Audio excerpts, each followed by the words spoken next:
라이드 앤 딜라이트 말씀 묵상의 시간입니다. 사랑하는 주님, 오늘도 우리가 주님의 사랑을 의지하고 하루를 시작합니다. 오늘 대한민국이 무척 중요한 날입니다. 헌재에 선고가 있습니다. 불의하고 불법적인 방법으로 헌정 질서를 무너뜨리려 했던 자에게 그에 상응하는 판결이 있게 하시기를 기도합니다. 상식이 유지되고 민주주의가 한 걸음 더 전진하는 계기가 되게 하시기를 간절히 기도합니다. 불의에 항거하며 지켜낸 민주주의가 더 이상 손상되지 않게 하실 것을 믿습니다. 오늘도 우리가 말씀을 대합니다. 말씀을 깨닫게 하시고 말씀대로 살게 하옵소서. 우리를 성령으로 충만하게 하여 주옵소서.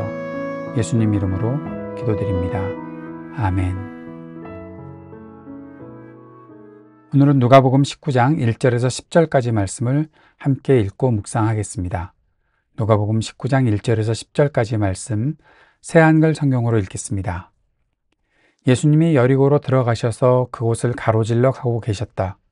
그런데 보라, 어떤 남자가 있는데 이름은 삭개오라고 했다. 그는 세금업자의 우두머리였고 또 그는 부유했다.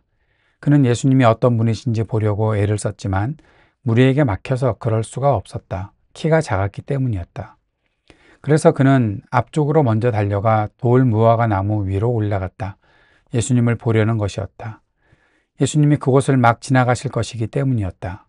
그곳에 오셨을 때 예수님이 쳐다보시고는 삭개오한테 말씀하셨다. 삭개오님, 서둘러 내려오세요. 오늘 내가 그대의 집에 머물러야만 하니까요. 그러자 그는 서둘러 내려와서 기뻐하며 예수님을 맞아들였다. 모두가 보고서 투덜거리기 시작했다. 죄인의 집에 그가 들어갔어. 손님으로 묵으려고 말이야. 그러나 삭개오는 서서 주님께 말씀드렸다. 보십시오. 저의 재산 절반을 주님, 가난한 사람들에게 주겠습니다. 또 누군가에게 을러대어 빼앗은 것이 있으면 4배로 갚아주겠습니다. 예수님이 삭개오한테 말씀하셨다. 오늘 구원이 이 집에 이르렀어요. 이 사람도 아브라함의 자손이기 때문이지요. 인자가 온 것은 잃어버린 것을 찾아 구원하려는 것입니다. 아멘. 우리가 너무나 잘 아는 삭개오에 대한 말씀을 읽었습니다. 삭개오가 돌 무화과 나무 위에 올라갔다. 옛날에 우리가 교회에서 불렀던 노래에는 뽕나무 위로 올라갔다고 그렇게 들었는데 사실 뽕나무가 아니라 돌 무화과 나무입니다. 그런데 그가 키가 작았고 그 키가 작았기 때문에 나무에 올라간 것이죠. 근데 그가 예수님에 대해서 잘 알고 있었던 것을 우리는 알 수 있습니다. 결론적으로 얘기하면 삭개오는 예수님을 만나게 되었고 예수님이 그의 집에 가게 되셔서 그와 함께 어떤 이야기를 나누는지 모르지만 그는 아주 중대한 결심을 하죠. 오늘 본문에 나와 있는 대로 그는 예수님께 자기가 재산 절반을 가난한 사람들에게 주겠다. 누군가에게 억지로 빼앗은 것이 있으면 4배로 갚아주겠다.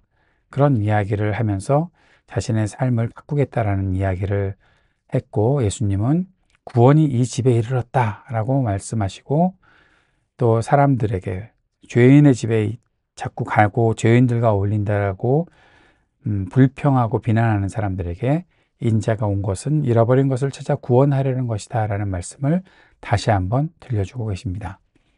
오늘 이 말씀을 보면 예수님이 세금업자 중에서도 우두머리였던 삭개오를 만난 장면을 보면서 예수님께서 세금업자들과 상당히 친하시다 라는 생각을 하게 되죠. 마태, 레위라고 이름하는 마태도 세금업자였고 또 예수님께서 18장에서 기도하던 사람의 이야기를 하셨을 때에 그때 두 사람의 기도를 비교하셨잖아요. 그때도 고개를 들지도 못하고 구석해서 기도하고 있던 사람도 세리였고 세금업자였고 그러니까 지금 이 세금업자들 중에 뭔가 일이 일어나고 있던 것은 아닐까? 저는 그런 상상을 해보게 되었습니다. 그러다가 이제 삭개오, 세금업자의 우두머리, 부자였던, 왜 부자가 됐는지는 사람들이 다 알고 있는 거죠. 저 사람이 불법적인 일을 했기 때문에 저렇게 부자가 됐다라고 그렇게 비난하기도 했고, 그래서 사람들에게 비난을 받고 많이 좋은 인상을 주지 못하고 있었던 이 세금업자였던 삭개오가 예수님에 대한 이야기를 충분히 들었을 것 같고, 그러면서 자신도 예수님을 만나야 되겠다라는 생각을 하지 않았을까. 어떤 심리적인 이유들도 있었겠지만 우선 그는 예수님을 만나는 것이 아주 중요한 일이 되었던 거죠. 어떤 동기가 있었는지는 잘 모릅니다. 하지만 추측은 할 수가 있죠. 사람들이 그를 좋아하지 않는 것, 그리고 자기와 함께 있었던 세금업자들이 많이 변화되고 있는 이러한 상황들을 보면서 삭개오도 내가 예수님을 한번 만나봐야 되겠다라는 생각을 하게 되었던 거죠. 그리고 뭐 돌무화과 나무에 올라가서 예수님을 보려고 했는데 예수님이 보시고 이름 부르시고 삭개오님 내려오세요. 내가 그대의 집에 머물러야만 하니까요. 예수님은 아주 의도적으로 그의 집에 머무르기로 결정하셨다는 것을 삭개오한테 말씀하셨고 그의 집으로 가셨습니다. 그리고 무슨 일이 있었을까요? 그게 정말 궁금합니다. 어떤 말씀을 하셨을까요? 그리고 나서 삭개오는 자신의 재산 절반을 가난한 사람들에게 주겠다. 잘못으로 빼앗은 것이 있으면 네 배로 갚아주겠다. 뭐 그런 이야기를 하고 있는 것입니다. 삭개오 같은 사람이 있지 않을까요? 예수님을 만나고 싶어 하는 사람. 그런데 그 사람이 삭개오 같이 일을 해서 돈을 모았거나 불의한 일로 뭐 어떻게 해서 부자가 되었거나 하는 그런 사람이 예수님을 만나보고 싶다라는 그런 생각을 하면, 그런 마음을 갖고 있으면 어, 우리는 어떤 생각을 하게 될까요? 어쨌든 예수님은 그에게도 말씀을 하신다는 거죠. 근데 우리가 앞에서 예수님께서 하셨던 말씀 기억하지 않습니까? 부자가 하나님 나라에 들어가는 것이 얼마나 어려운지, 낙타가 바늘귀로 들어가는 것보다 더 어렵다. 근데 그 말씀과 비교해 보면 삭개오 부자였잖아요. 부자였던 삭개오가 예수님을 만나고 변화가 되었습니다. 무슨 일이 있었을까요? 예, 분명히 그 말씀을 하실 때 주님께서 하셨던 말씀이 있습니다. 사람으로서는 할 수 없으되 하나님께서는 하실 수 있다. 지금 삭개오는 하나님의 역사를 경험하고 있는 사람이 된 거죠. 그 속에서 변화가 일어나는 것입니다. 그런데 그 변화의 이야기를 살펴보면 여기에 우리가 단순히 그냥 삭개오가 은혜 받았구나 라고 생각하고 넘어가지 않을, 그렇게 넘어가면 안 될 아주 중요한 내용이 있습니다.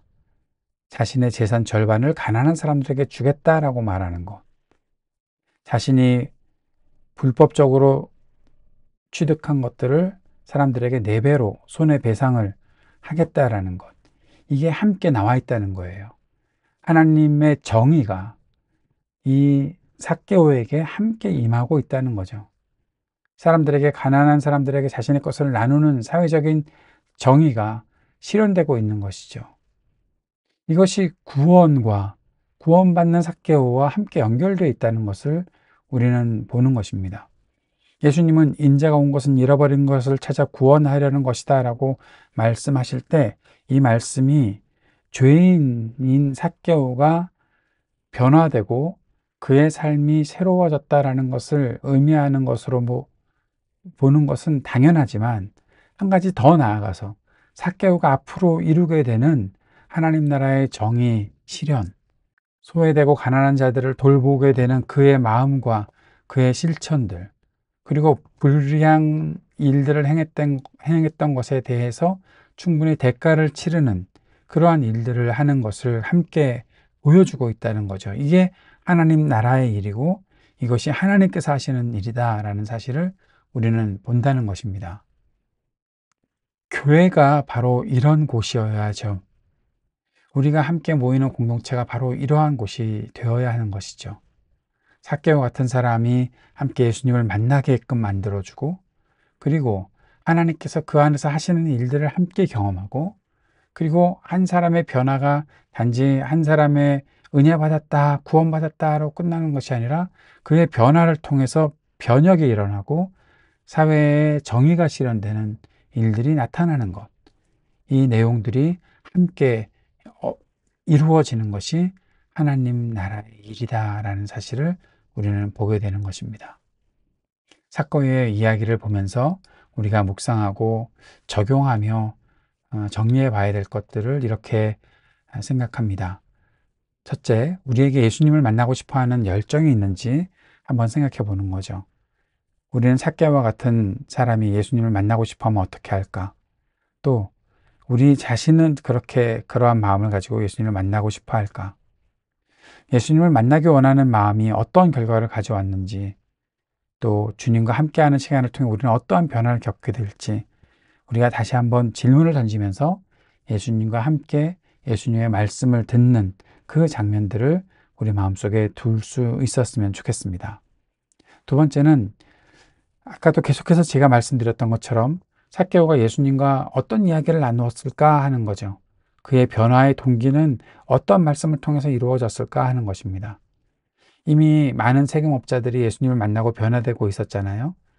그렇다면 그들의 변화가 삭개오에게 준 영향력도 있겠죠.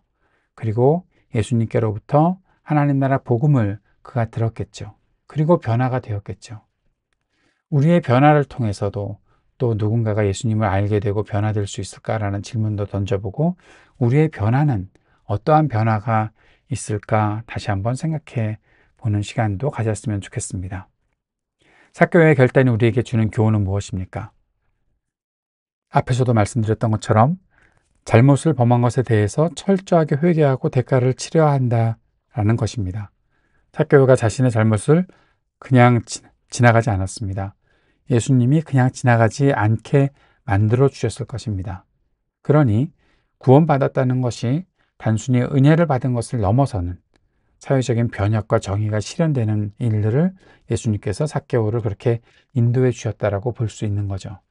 오늘 우리의 삶에도 우리의 앞으로의 믿음 생활, 우리의 신앙 생활에도 이러한 변화의 일들이 나타날 수 있기를 바랍니다.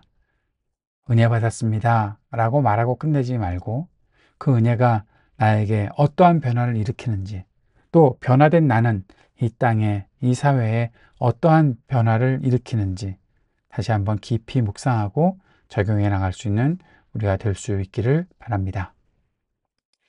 주님께서 가르쳐 주신 기도 함께 드리겠습니다. 하늘에 계신 우리 아버지, 아버지의 이름을 거룩하게 하시며 아버지의 나라가 오게 하시며 아버지의 뜻이 하늘에서와 같이 땅에서도 이루어지게 하소서. 오늘 우리에게 일용할 양식을 주시고 우리가 우리에게 잘못한 사람을 용서하여 준 것 같이 우리 죄를 용서하여 주시고 우리를 시험에 빠지지 않게 하시고 악에서 구하소서. 나라와 권능과 영광이 영원히 아버지의 것입니다. 아멘.